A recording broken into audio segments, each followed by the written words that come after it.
దగ్గరటువంటి బాబాసాహెబ్ అంబేద్కర్ గారు ఈ దళిత బహుజన అణగారిన వర్గాలకు మొదటి వ్యక్తి అయితే, రెండో వ్యక్తి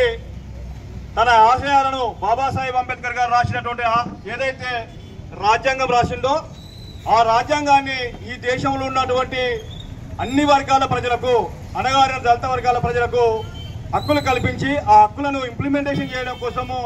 చిన్నతనంలోనే కేంద్ర మంత్రిగా పదవి బాధ్యతలు చేపట్టి పూర్తి స్థాయిలో తన జాతి కోసం పనిచేసినటువంటి గొప్ప మహానాయకుడు బాబు జగజ్జీవన్ రామ్ గారు. వారి యొక్క 118వ జయంత్యోత్సవ కార్యక్రమానికి వచ్చినటువంటి పెద్దలు, గౌరవనీయులు, మరి అన్ని వర్గాల వారికి పేరు పేరున స్వాగతం పలుకుతూ మరి ఈ ప్రాంత కార్పొరేటర్ గారు మరి శ్రీమతి అడ్డాల స్వరూప రామస్వామి గారికి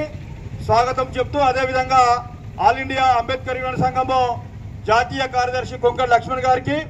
రాష్ట్ర ఉపాధ్యక్షులు మైసర ఆయేషన్న గారికి, అదేవిధంగా రాష్ట్ర ఉపాధ్యక్షులు కాంపెల్లి సతీష్ గారికి, జిల్లా నాయకులు బాలంకుశన్న గారికి, రాష్ట్ర కార్యదర్శి మంత్రి లింగయ్య గారికి, రాష్ట్ర నాయకులు ఇరుగుల కృష్ణన్న గారికి, సిపిఐ ఏఐటిసి నాయకులు హరిమన్న గారికి, అదేవిధంగా చంద్రశేఖర్ గారికి, గొర్రె నరసింహం గారికి, బూడిద సంపత్ గారికి, రవి గారికి, మాదిగ హక్కుల దండోరా రాష్ట్ర ప్రధాన కార్యదర్శి మరి కనుకున్న సంపన్న గారికి, సురేష్ గారికి, అదేవిధంగా రామగుండం నియోజకవర్గ అంబేద్కర్ యువజన సంఘము ఇన్ఛార్జి బొట్ల స్వామి గారికి, అదేవిధంగా పుల్లూరి మహేందర్ గారికి, వేదికపై ఉన్నటువంటి అదేవిధంగా రామగిరి శ్రీనివాస్ గారికి, రామగిరి రమేష్ గారికి, సురేష్ గారికి, అదేవిధంగా ఇక్కడ వచ్చినటువంటి పెద్దలందరూ కూడా కాశీపక్క రాజమౌళన్న గారికి, జిల్లా నాయకులు కోఆర్డినేటర్ బాలంకుశన్న గారికి, బొత్స శంకరన్న గారికి, అదేవిధంగా మీ అందరూ కూడా పేరు పేరున స్వాగతం పలుకుతూ, అదేవిధంగా మర్చిపోయిన సారి మరి మాకు ఎల్లవేళలా ఈ అంబేద్కర్ యువజన సంఘం గోదావరి కనిలో ప్రారంభించిన కాను మొదలుకుంటే ఇప్పుడు కూడా అన్ని విధాలా మాకు సహకారాన్ని అందిస్తూ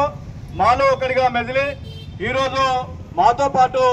అన్ని వర్గాలను ఏకం చేస్తూ ఈ గోదావరి కని ప్రాంతంలో మొట్టమొదటిసారిగా ఈ గోదావరి కని ప్రాంతానికి కోర్టు రావడంలో కీలక పాత్ర పోషించి అమరణ దీక్ష చేసినటువంటి గొప్ప నాయకుడు మరి రాష్ట్ర హైకోర్టు అడ్వకేట్ పెద్దలు గౌరవనీయులు గొర్రె రమేష్ సార్ గారికి కూడా స్వాగతం చెప్తున్నాం. అదేవిధంగా బిఎస్ఎన్ఎల్ ప్రధాన కార్యదర్శి ఏదైతే బిఎస్ఎన్ఎల్ ఎస్సీ ఎంప్లాయీస్ వెల్ఫేర్ ఉన్నారో ఏక్ శ్రీనివాస్ గారికి కూడా స్వాగతం. ఈరోజు మరి మహనీయుడు మరి ఏదైతే ఉన్నాడో బీహార్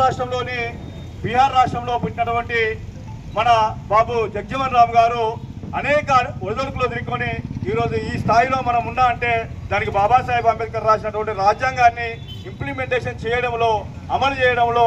ఈ బాబు జగజ్జీవన్ రామ్ గారు చాలా తీవ్ర స్థాయిలో కృషి చేశారు. అదేవిధంగా 1 టౌన్ ఎస్ఐ శ్రీనివాస్ గారు కూడా స్వాగతం పలుకుతూ, అదేవిధంగా సోదరులు ఎవరున్నా ఇక్కడ పనులున్నాయి, మనం ఇబ్బంది కావద్దు. ఇంకొక